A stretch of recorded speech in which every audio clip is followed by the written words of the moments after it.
Dan pada saat ini saudaraku yang terkasih dalam Tuhan, saya senang sekali di awal tahun 2009 ini Gembala memberikan kepercayaan atau memberikan kesempatan kepada kami, kepada saya, dan juga bukan hanya kepada saya, nanti ada juga kepada rekan-rekan saya untuk menyampaikan kebenaran firman Tuhan, membagikan, men-sharingkan. Jadi apa yang saya alami dalam kehidupan ini saya akan bagikan buat kita semuanya, karena ada begitu banyak hal mungkin saudara-saudara semuanya belum mengetahui.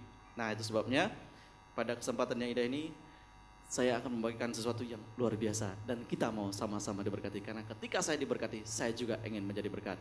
Katakan dong, saya diberkati mau menjadi berkat. Kiri kanannya kasih tahu. Mungkin ada hal yang lain yang mau disampaikan. Ya. Karena banyak di antara kita yang diberkati, kita jarang membagikan berkat itu. Ya, selama tahun 2008, mungkin sebelum-sebelumnya. Tanpa terasa 2009 ini saya sudah bergabung dengan Sungai Yordan yang ke 10 tahun. Ya, karena saya ingat betul ketika saya pertama kali bergabung di gereja ini pada tahun 99. Pada saat itu gembala kita juga barusan pulang dari Jakarta dan saya juga nggak ngerti ya pada saat itu ya. Tapi ketika saya bergabung, saya ingat persis pada bulan Maret tahun 99 saya bergabung di gereja Sungai Yordan. Pada saat itu kita masih berada di Jalan Haji Abbas.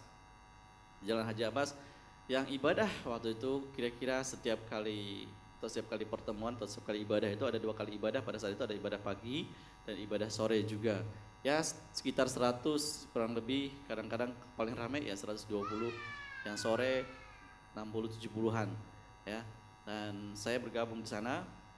Saya masih ingat saya bergabung di sana diistilahkan oleh gembala waktu itu, kami ini adalah orang-orang yang dikatakan bebek hanyut, karena saya bukan jiwa baru, bukan jiwa baru, tapi pendatang baru. Nah itu dia, baru pertama. Karena saya dari satu gereja di Pontianak ini juga, dan saya memutuskan bahwa saya akan bergabung dengan Sungai Yordan bukan karena hal-hal yang lain, ya. Tapi sebelum pada waktu 99, saya pernah pertama kali saya beribadah di gereja Sungai Yordan juga, itu tahun 96. Ya, hanya sebagai tamu ibadah sore ya pada waktu itu tahun 96. Tahun 96 saya ingat betul yang pertama kali melayani saya, dan saya ingat sampai sekarang dan tidak terlupakan karena juga menjadi bagian di dalam keluarga saya secara rohani ya, dan juga di kesekretariatan, itu adalah Erna dan Cintek waktu itu tahun 96. Ya, saya ibadah sore datang ke Haji Abbas di sana. Saya pakai sepeda ya, dan dilayani pertama kali sama Erna dan Cintek. Nah tapi itu satu kali aja, karena saya pikir saya sudah punya gereja, nggak mungkin dong saya jadi GKJJ, karena banyak juga cuma Tuhan sekarang jadi GKJJ, gereja Kristen jalan-jalan, ya tidak digembalakan, ya. Nah tahun 96 yang khotbah waktu itu saya ingat, saya nggak tahu namanya, pokoknya orangnya pendek-pendek gitu kan, pendek-pendek agak sedikit nggak terlalu gemuk lah gitu. Kalau gemuk mungkin saya sudah tahu ya. Tapi ternyata badannya dari tahun 96 ketika saya pertama kali dari khotbah sampai sekarang tidak berubah. Nah, saudara tahu sendiri siapa dia ya. Yang beberapa waktu lalu juga pernah khotbah tempat ini, itu Pak Saden, dia yang khotbah. Wah, saya ingat dia khotbah sore. Wah, pokoknya khotbahnya memang tidak pernah, gayanya itu nggak akan pernah berubah. Memang harus dipertahankan seperti itu ya. Jadi saya masuk tahun 96 dan setelah itu 3 tahun kemudian saya tidak pernah lagi. Tapi di gereja saya punya mimpi, saya punya impian yang mengubah. Nah, Saya nggak tahu dulu anak kerajaan. Kami nggak ada istilah dulu di gereja lama itu, nggak ada istilah tempat saya yang dulu itu nggak pernah ada yang namanya istilah kita tuh dimotivasi dengan istilah-istilah yang saat ini yang ada di gereja ini. Ya, pokoknya ibadah ya ibadah saja, persekutuan, ada persekutuan saya sangat aktif sekali. Ketika saya bertobat tahun 92, ya, saya itu ketika saya bertobat tahun 92 masih usia-usia remaja ya, mungkin setengah dari kehidupan saya sekarang sudah waktu itu sekitar umur 16 tahun saya bertobat dan saya sudah aktif di gereja. Hampir setiap hari ada di gereja. Jadi bersekutu, berkawan ya, berteman dengan orang-orang di gereja. Bahkan pada saat itu sangat radikal, tapi tanda kutip, saya tidak banyak tahu tentang firman Tuhan. Pokoknya datang di gereja nyanyi, senangnya udah, minta ampun lah. Ya. Kemudian dengar khotbah tiap hari, tiap kali. Pokoknya ada persekutuan doa pagi, saya ikut, ada ibadah doa, ibadah ada PA dulu namanya saya ikut. Pokoknya haus sekali deh. Ada pelayanan sekolah minggu saya ikut. Dan kalau saya ingat saya melayani sekolah minggu itu sejak tahun 93. Sekarang yang jadi murid saya itu sudah banyak yang punya anak. Termasuk minggu kemarin ada yang sudah diberkati juga dan saya ikut di sana. Dia adalah murid saya sekolah minggu. Ya, setiap pagi saya jemput pakai motor. Ya, pinjam motor gembala pada waktu itu. Karena gereja kita masih kecil, jadi mereka diantar jemput. Setiap pagi jam 6 saya sudah turun dari rumah saya dan bawa anak-anak sekolah minggu jam 7 karena mereka pada waktu itu ibadahnya jam 7. Jadi saya lakukan ya sampai pada tahun di gereja itu sampai pada tahun 99 saya.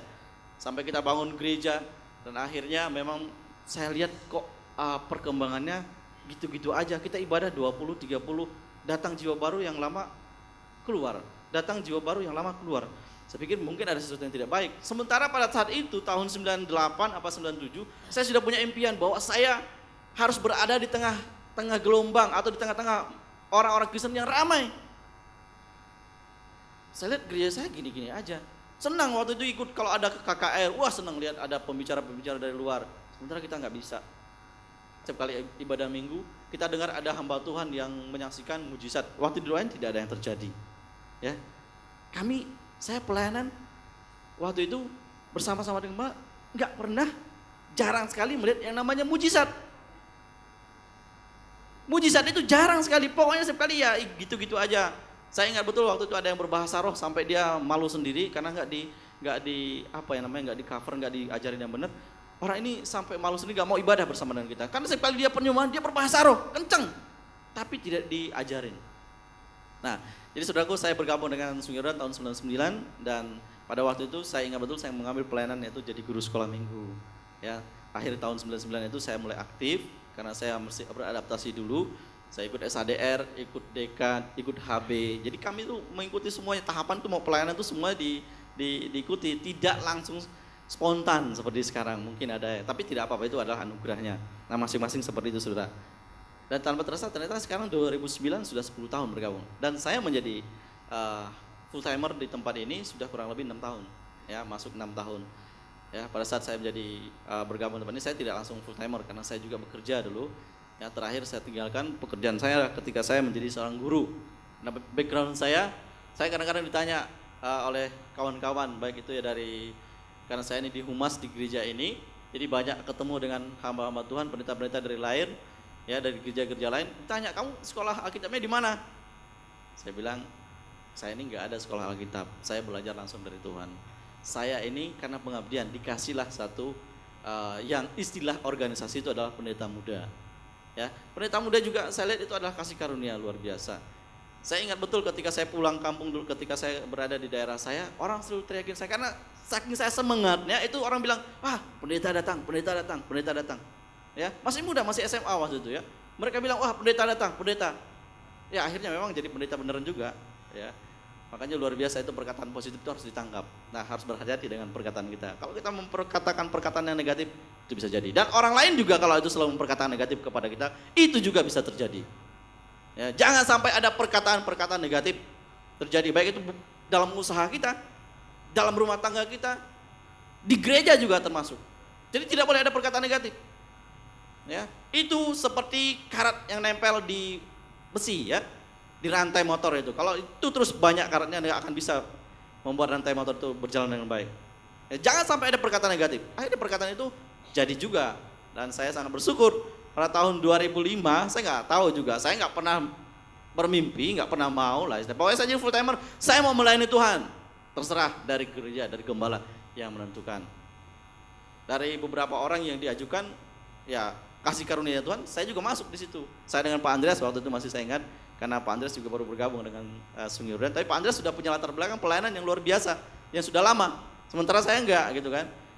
Dan Tuhan memberikan kepercayaan. Ini hanya jabatan organisasi. Saya kadang-kadang karena terus terang Bapak Ibu, kadang-kadang ketika saya bergaul dengan saudara-saudara di luar mewakili gereja, kita juga ditanya tentang hal itu dan saya harus memberikan jawaban. Kami itu bisa dikasih gelar seperti itu karena pengabdian dari pelayanan, dan itu adalah anugerah, ya kan? Dan itu luar biasa sekali. Tanpa saya harus sekolah Alkitab, tapi saya belajar dengan di gereja karena itu adalah sekolah Alkitab yang paling praktis. Nah, itu yang saya mau sampaikan kepada kita pada saat kenapa saya berada di gereja ini, dan tahun ini adalah tahun sesuatu yang luar biasa yang Tuhan akan berikan kepada saya, ya, pada kita semuanya. Kita akan belajar satu kebenaran firman Tuhan, dan nanti saya akan banyak sharing juga saudaraku. Saya tidak akan banyak mengajar saudara, tapi inilah yang saya alami, kasih anugerah Tuhan, kuasa firman Tuhan itu begitu nyata di dalam kehidupan saya sampai detik ini, sehingga saya bisa ada seperti ini. Dan saya ketika saya merenungkan firman Tuhan, merenungkan kehidupan ini, begitu indah dan begitu luar biasanya. Tidak pernah terbayangkan oleh saya pada saat ketika saya berada di kampung, kemudian keluar di Pontianak, kemudian saya sekolah, kemudian saya berdiri di tempat ini. Saya tidak pernah membayangkan, tapi itu adalah sesuatu yang luar biasa yang Tuhan sudah rancangkan kepada setiap kita masing-masing. Pengalaman kita tentunya beda-beda. Tidak ada semua daripada kita ini yang sama, ya, beda-beda. Oleh karena itu yang sama adalah Alkitab kita. Amin. Alkitab kita sama, amin.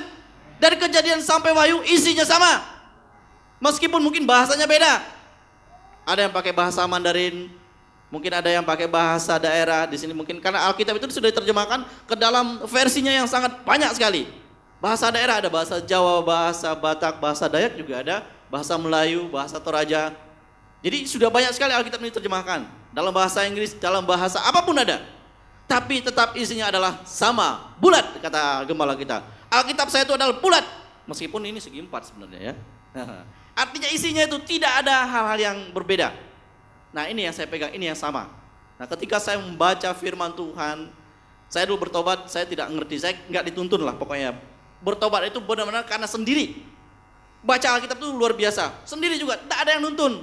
Nah, saya bersyukur di tempat ini, di gereja ini, di Sungai Yordan, dari awal itu sudah dikasih tahu bahwa kita harus membaca Alkitab itu harus tuntas.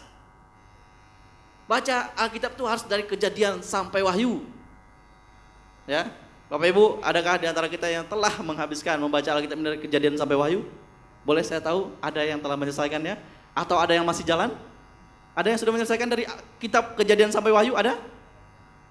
Haleluya, enggak gitu banyak ya. Puji Tuhan. Mulai sekarang kita komitmen. Dulu waktu saya bertobat dari tahun 92, saya sudah suka baca Alkitab, tapi suka-suka saya. Kadang saya baca Amsal yang paling gampang gitu kan, baca Mazmur, kemudian Perjanjian Baru.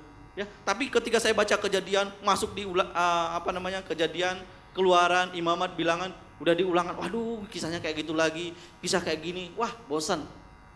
Enggak, dari tahun 2000-an, udah hampir 10 tahun saya bertobat, belum pernah selesaikan baca Alkitab itu sampai selesai. Wah nggak bisa kayak gini, saya bilang. Akhirnya saya komitmen, saya akan baca Alkitab itu sampai tuntas. Saya sudah membaca berkali-kali dalam bahasa Indonesia dan bahasa Inggris. Ini yang saya bawa ini dalam kitab bahasa Inggris. Ya, sudah berkali-kali juga saya selesaikan. Saya komitmen, Alkitab itu penting. Karena di dalam Alkitab itu ada firman Tuhan. Di Alkitab itu adalah firman Tuhan. Ada banyak janji-janji firman Tuhan. Ketika saya lihat, wah janji ini sudah tergenapi. Dan juga Alkitab ini menjadi diary, ya catatan kehidupan di sini. Banyak hal yang saya sudah catat di sini. Nanti saya akan lihatkan kepada saudara-saudara. Dan ada juga saudara-saudara saya yang seiman di tempat ini, saya sudah catat di sini, menjadi orang-orang yang hebat. Ada di Alkitab saya ini, ya, ada di kertas yang tidak ada tulisan. Saya catat mimpi saya apa di Alkitab itu. Setiap kali saya baca Alkitab, saya selalu tulis mimpi saya. Saya selalu tulis apa yang menjadi keinginan hati saya. Ya, bukan hanya saya, ada saudara-saudara saya juga. Saya lihat, wah orang ini punya potensi. Dalam waktu berapa tahun lagi dia pasti jadi orang besar. Saya ada tulis di sini. Dalam bidang politik, bisnis, dalam banyak hal. Saya sudah tulis di tempat ini. Dan nanti ketika dia sudah jadi, saya akan kasih tahu. Saya sudah ada tulis tanggalnya. Waktu saya tulis bahwa dia akan menjadi orang besar, saya ada tulis ketika ini sudah terjadi, dan saya lihat itu tanda-tandanya sudah mulai terjadi kepada saudara-saudara kita. Tapi saya tidak akan kasihkan itu semuanya. Ya, karena firman Tuhan itu luar biasa. Firman itu pasti digenapi dalam kehidupan kita. Amin. Saudara percaya bahwa setiap firman Tuhan itu bisa digenapi dalam kehidupan kita? Saya sangat-sangat yakin karena saya melihat sendiri. Baru-barusan kemarin saya ketemu dengan salah satu saudara saya sangat mendengar kesaksian hidupnya. Kesaksian hidupnya itu begitu menggugah hati saya. Perjuangan hidupnya sampai dia pada saat ini usia masih sangat muda, ya, baru menyelesaikan kuliah di sarjana hukum, dan dia telah diberikan sesuatu kesempatan menjadi orang yang saya lihat itu saya sangat diberkati kehidupannya. Ketika saya sharing sama dia kemarin, saya ajak dia ke rumah saya dan dia sharing banyak tentang pengalamannya dari anak panti, ya, seorang anak panti jauh-jauh datang dari Pinoh ke sana, kemudian datang di Pontianak, kemudian akhirnya dia tidak ada biaya masuk di panti asuhan yang dibiayai oleh Departemen Sosial, kemudian dia masuk di STM. Saya bilang kenapa masuk di STM? Rupanya ceritanya juga luar biasa. Jadi segala sesuatu yang terjadi dalam kehidupan kita dan membuat kita semakin terpacu, tertantang untuk melakukannya, maka itu bisa berhasil. Diceritakan bagaimana dia masuk STM, kenapa? Karena pada saat dia datang di Pontianak, setelah keluar dari panti, dia tinggal sama seorang hamba Tuhan, pendeta. Di rumah itu tiba-tiba lampu listrik di WC-nya itu mati, gitu kan? Dia perbaiki. Nah, pada saat dia memperbaiki itu, dia ada kesetrum. Hampir 1 menit katanya dia nggak bisa bernafas. Ya, menurut kesaksiannya. Dari situ dia, setelah kalau misalnya air di baknya itu katanya masih ada, mungkin dia sudah dipanggil Tuhan duluan, ya. Tapi waktu dia di situ, dia tidak menyesal dengan kejadian itu. Akhirnya dia berpikir, kenapa kok seperti ini bisa buat saya seperti ini, ya. Diceritakan luar biasa. Akhirnya dia masuk STM, dan masuk STM dengan modal nekat. Dia tes, dia lulus STM di STM 1, ya, di SMK 1 di Siantan sana. Kemudian dia ceritakan bagaimana waktu dia mau masuk gak ada biaya. Nekat. 1 bulan sekolah tanpa namanya, gak ada nama di absennya.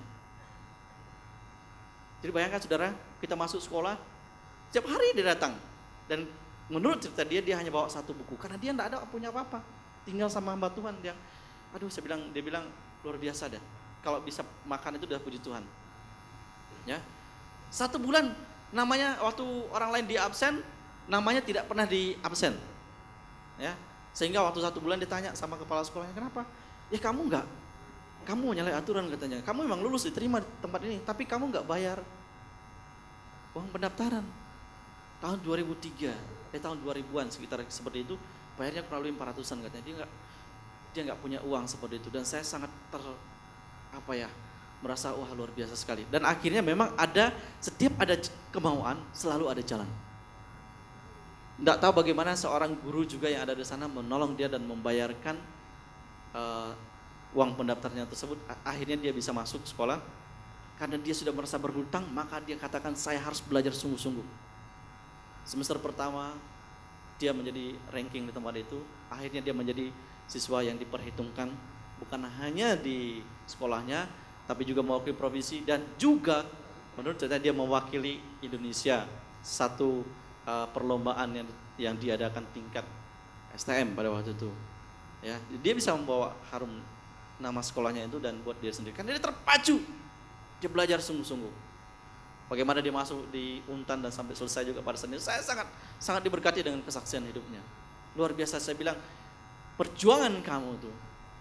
Waktu saya bagikan juga pengalaman saya, dibilang kurang lebih pengalaman kita sama.